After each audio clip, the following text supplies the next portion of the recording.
Maintenant, le premier argument avancé, même interpellation, nous avons entendu beaucoup de frères, en tout cas beaucoup d'Algériens, dire que non, l'Algérie demande simplement au Mali l'application de l'accord d'Alger. À ce niveau, nous répondons.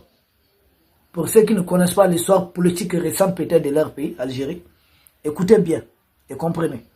Et si vous pouvez démonter un seul argument, n'hésitez pas, faites-vous plaisir.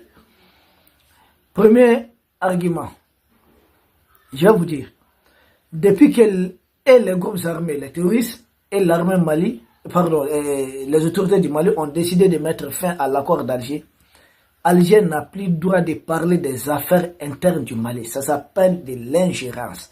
C'est le Mali qui avait invité Algérie, viens faire cette médiation, quand le Mali était faible, parce qu'Alger avait créé des conditions pour qu'on l'appelle. Ça, il faut le dire. Ok, vous êtes venus, vous avez fait cet accord qui n'a jamais apporté la paix. Et j'ai vu certains d'entre eux, le Mali a bénéficié de la paix. J'ai dit, ah bon, vous vivez au Mali? Depuis qu'on a signé ce fameux accord d'Alger, c'est devenu l'enfer pour nous, l'apocalypse. Donc, jamais de la paix. Donc, nous sommes des Maliens, nous savons si nous avons connu la paix ou pas. Ce qu'on voit en Algérie, là, lors de la fameuse décennie noire, c'est vous qui saviez ce que vous viviez en ce moment. Donc, ne venez pas nous casser les tympans.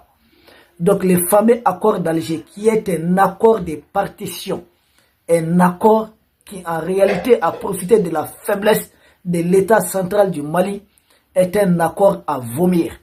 Aucun État syrien ne doit accepter un tel accord. On vous dit qu'il faudra constituer une armée pour des groupes armés. Ils doivent élire leur gouverneur. Ils doivent décider du marché des hydrocarbures, des ressources qui sont là-bas. Mais c'est l'indépendance ou pas? C'est ce qui est dans l'accord d'Alger. Qui peut dire le contraire? Et on nous demande d'appliquer ça. Mais ce n'est pas applicable. Appliquer ça, ça n'arrange qu'Alger, ça ne nous arrange pas.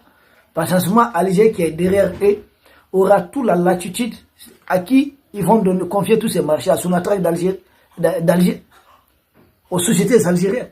Donc pas au Mali. Donc ça c'est un premier argument qui tombe à l'eau, net. Un deuxième argument qui tombe à l'eau, ils disent, question Touareg. Non, Algérie vous demande de respecter les Touaregs autres, mais nous aimons les Touaregs maliens plus qu'Algérie. Alger a des Touaregs là-bas. Pourquoi Alger ne donne pas une autonomie à ces Touaregs là-bas? Nous, on a fait d'un Touareg gouverneur d'une région ici. Il y a tellement de Touaregs dans les CNT, dans le gouvernement du Mali. Nous, on n'a pas un problème Touareg. Et les Touaregs n'ont pas un problème avec les autres.